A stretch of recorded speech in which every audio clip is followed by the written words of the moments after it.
This is From Anxiety to Love Radio, the show about undoing anxiety through A Course in Miracles and other pathways of love. Gain insights and tools to deepen your awareness of the peace that already exists within you. I'm your host, Corinne Zupko, author of the award-winning and best-selling book, From Anxiety to Love.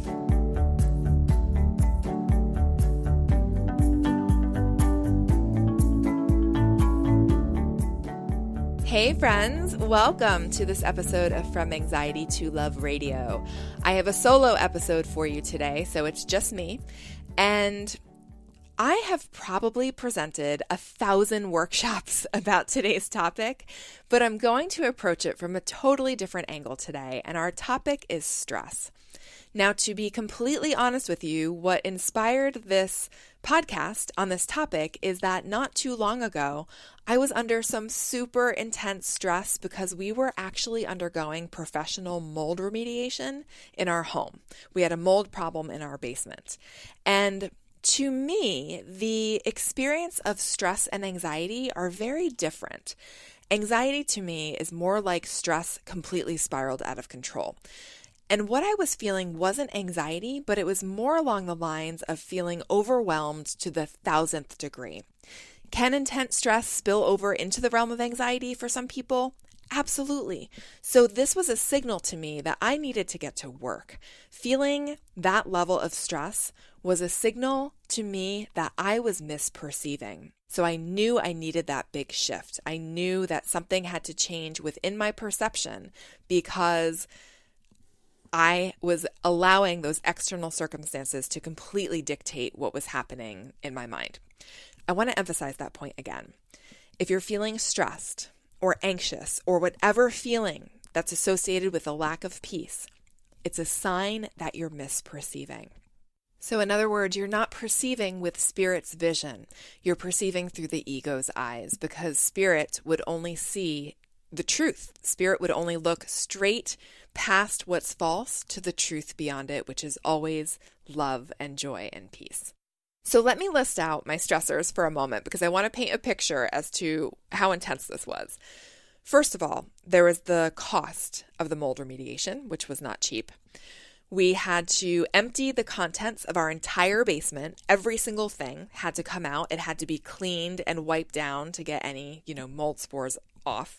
The third thing was that we had planned to move everything into a storage pod, like those pods that almost look like the back of a truck, but our town wouldn't let us get one because the town's rule was that it had to go in our driveway, but our driveway is too narrow and the company didn't have enough clearance to actually put the pod in the driveway. So we could have gotten into a fight with the town, but rather than do that, we just sort of gave up and were like, okay, there's got to be another way.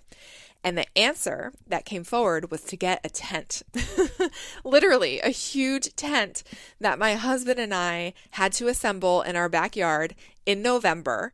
And it can snow in New Jersey in November. There's no guarantees about weather. So we moved all of our belongings into this tent. I was petrified that the tent was going to blow away or rip and everything would get wet and even more moldy. And then there was the remediation process itself. We had a lot of noise for a few days, those lovely chemical smelling odors, not feeling home in my own house, and feeling completely displaced. I was trying to stay out of the house as much as possible, so I moved into my car pretty much. And the biggest sort of, icing on the cake, though, was that the workers knocked out our internet and our service provider couldn't get to my house for 3 whole days to fix it. So I literally couldn't do anything that I even wanted to do from my car in terms of work. It was just intensely stressful. Now, even if you haven't had to deal with something like this, I know that you know the level of stress that I'm talking about, right? You feel out of control, not grounded. You feel like you can't get grounded. And it feels like your peace of mind is just completely dependent on your external circumstances. And it's that feeling of feeling knocked off center to the point where it feels like things must settle down before you can change your mind. But here's the thing, sometimes those things just don't settle down. The stressors feel relentless and never ending. Maybe the stressor is that you're caring for somebody with an illness, or maybe there's an ongoing stressor at work. So ultimately, we're working to change our minds and to know the truth of unshakable love and peace, regardless of what is happening in external circumstances, regardless of whether or not that stressor lets up. So I'd like to start to look at this topic from a Course perspective, and I have a quote that I'm really excited to share with you. There's a paragraph in A Course in Miracles that has helped me so much, and you're going to hear about two terms that I want to explore together. Those terms are self-esteem and stress. So here's the quote from A Course in Miracles, and by the way, I will put this quote and the page references in the show notes, which you can get at FromAnxietyToLove.com/episode 13. So here's the quote. Self-esteem, in ego terms, means nothing more than that the ego has deluded itself into accepting its reality and is therefore temporarily less predatory. This self-esteem is always vulnerable to stress, a term which really means that a condition has arisen in which the delusion of the ego's reality is threatened. Okay, so let's start by looking at the term self-esteem. The whole self-help movement, if you think about the self-help movement in general, it's really about improving one's small self, not so much undoing it. It's about developing self-esteem, feeling good about yourself, and perhaps there's a place for that in our development. We need to be kind to ourselves and be caring toward ourselves, otherwise the ego is running the show. But the self, that self-help and self-esteem are addressing is the small s self, the lowercase s self, as I refer to in my book. That small s self, the lowercase s self, is not who you are. It's that small s self that experiences fear, anxiety, stress. It's our choice to identify with this small s self, to identify with Corinne, to identify with insert your name. And the world is here to utterly convince you that you are, in fact, that small s self. It's here to convince you that that's who you are and that's all you are. Now, as this quote says from the Course, and I'm paraphrasing here, it says self-esteem in ego terms is simply a trick where you're fully identified with your small s self and you accept it as your identity. So your ego calms down because it's happy that you're identified with it. This is interesting, right? So whether you consider yourself to have high or low self-esteem, that kind of self-esteem is still in the realm of the ego. And my main point is that we can go beyond this, regardless of whether you have high or low, lowercase s self-esteem. You can come to know your capital S self and develop rock-solid capital S self-esteem that is not vulnerable to stress. And this is knowing our true self, that you're not a body, that you're something very real and way more awesome than how you perceive yourself now. Now, I want to revisit this quote and look at the term stress. The quote says, "This self-esteem is always vulnerable to stress," a term which really means that a condition has arisen in which the delusion of the ego's reality is threatened. This is profound, isn't it? So all stress, no matter what the form it takes, is merely a condition in which the ego's sense of reality is threatened. So anytime you experience stress, you're touching upon the sense of reality of that small self being shaken up. And that's exactly what happened for me in the example that I shared. A condition arose in my mind. I identified myself as Corinne, as I do, when I wake up every morning. And a condition showed up in form, which was multiple water leaks in our basement that we didn't know about, which led to the mold growth. And that mold, those tiny little spores, threatened the quote-unquote safety of our ego identities because there was a seeming health risk with breathing in the mold. And I had no quote-unquote home to go to for a quiet place for a number of days because everything was in disarray. So my internal sense of groundedness felt inextricably tied to that external form. So right there is my ego's sense of reality being threatened. And this is a blessing to be able to see this clearly. So I want you to think right now about your current state.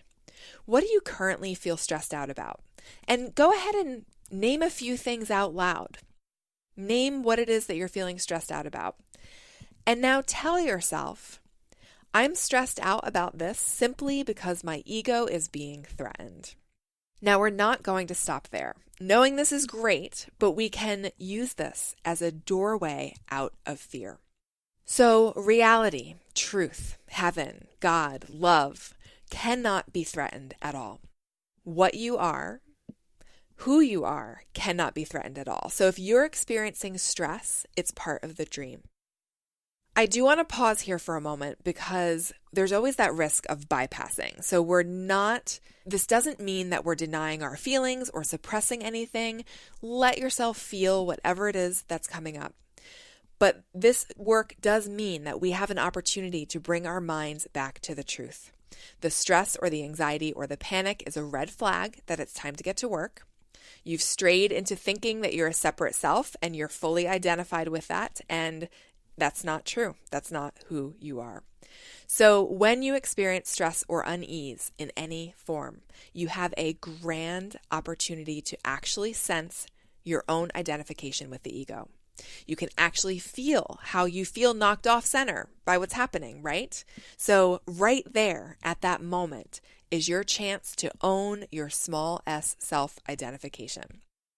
And now that you can see that clearly, you can bring it to spirit within. You can say to spirit, I see that I am identifying with the small self and I'm handing it over. And I'll have some steps for you in just a moment because you know how I love steps and recaps and takeaways and all that. So the ego then is using that stressful situation to convince you that you are separate from your source. However, Spirit, the Holy Spirit, will repurpose that same stressful situation to show you that you are not separate from your source or from your brothers. But the thing is that you have to take an active part in this through your willingness by turning to Spirit and by bringing your mind back to truth. It's not going to be done for you. We have to choose to bring our minds back to the truth. We might occasionally have experiences that feel like revelation where something just dawns upon us, but in my own experience, more often than not, I'm the one that's bringing my mind back to the truth. Now, I just want to share that, this experience with the mold remediation showed me how comfortable I was in my nest, my house, and again, how I tried to plant some roots here in this world, because as the Course says, this world is not your home. Thank goodness, and thank goodness that we have means at our disposal to remember where home is, and to not only just remember it, but to recognize it and start to experience it within ourselves. So I think it might be helpful for me at this point to summarize everything I just said in some steps for you to play with. I have 7 steps. So, number 1, notice any stress or lack of peace that you feel. Notice it, notice it, notice it. Number 2, feel your feelings. Number 3, set the goal to repurpose the stress. In other words, the goal is not to avoid the stress by avoiding your life. Instead, see it as a red flag telling you that it's time to straighten out your perception. So you can say, I am willing to repurpose this stress. Number 4, feel that stressful feeling. It's just your ego being threatened. Feel that the stress means that you're just simply identified with your small self. That's it. This is just your ego being threatened.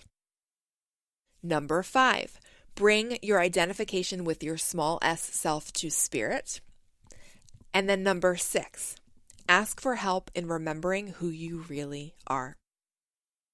Finally, number 7, bring your mind back to the truth. Your mind is not a separate mind. Your mind is part of one eternal, loving mind. That's our source. And if you want these steps written out, you can, again, just hop over to the show notes at FromAnxietyToLove.com/episode 13. So I have one final takeaway for you. The small s self, the ego, is always vulnerable to stress because the small self is not true. You are not that small self. You are a holy son of God, as all of us are, and it's time to claim that truth about yourself. As I think about this mold situation, it really was a wonderful learning opportunity for me, and I do hope that you will allow whatever stress you're facing to be that same type of opportunity for growth, to repurpose the stressful experience to help you awaken instead of stay asleep, to allow that stress to help you to extend love and miracles instead of fear. I love you, miracle worker. Thank you for the work that you're doing because it helps all of us. Let's chat in between episodes in my Facebook group at FromAnxietyToLove.com/group. I'll see you there.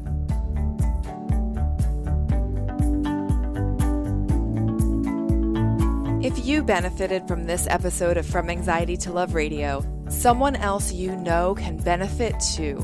The biggest compliment you can give is to share about the show on social media and to leave a review on iTunes. Thank you so much for doing so. I read every single review. Now, if you are ready to take your inner work to the next level, pick up my book, From Anxiety to Love, anywhere books are sold, and sign up for my free crash course on undoing anxiety with A Course in Miracles. It's available at FromAnxietyToLove.com/crash course. Thank you so much for tuning in, and I will see you on the next episode.